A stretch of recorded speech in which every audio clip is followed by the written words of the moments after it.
এই জমিনকে যদি আমরা ছড়ানো ছিটানো ঢালপালায় পল্লবিত কোনো গাছের সাথে তুলনা করি, তবে এর শেকড়ে গিয়ে পাওয়া যায় মুসলিমদের অবদানের চিহ্ন। এই ভূমি মুসলিমদের, এই ভূমি তাওহীদের।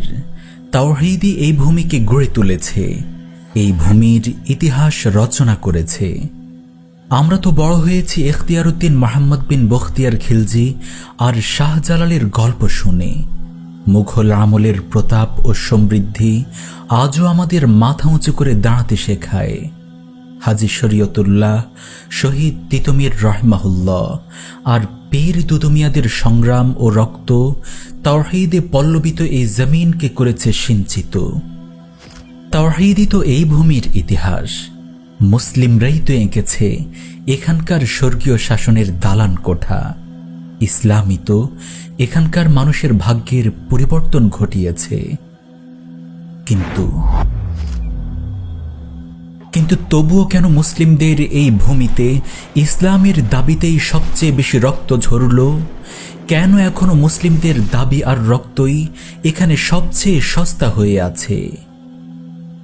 2001 সালে ফতোয়া বিরোধী আন্দোলনে আমাদের রক্ত ঝরেছে। 2013 সালে শাপলা চত্বরের গণহত্যায় হাজারো মুসলিম নিহত ও আহত হয়েছে। 2021 সালের মোদি বিরোধী আন্দোলনেও আমাদের রক্তে সিঞ্চিত হয়েছে এই ভূমি। শত শত আলেমদের নিক্ষেপ করা হয়েছে কারাগারের অন্ধকার প্রকোষ্ঠে। জঙ্গি নাটক আর অভিযোগে হারিয়ে গিয়েছে আমাদের শত শত মুসলিম ভাই ও বোন। একবার ভেবে দেখুন তো, এসব আন্দোলনের দাবি কি ছিল?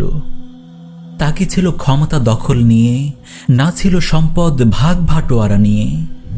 খুবই সাধারণ সহজ সরল দাবি নিয়ে এই ভূমির ধর্মপ্রাণ মুসলমান রাজপথে নেমেছিল, রাসূলের শান রক্ষায়, এই দিনকে রক্ষায়। তবুও তাদের রক্তে ভেসে যায় রাজপথ বারবার, বহুবার। তারপর কি হলো?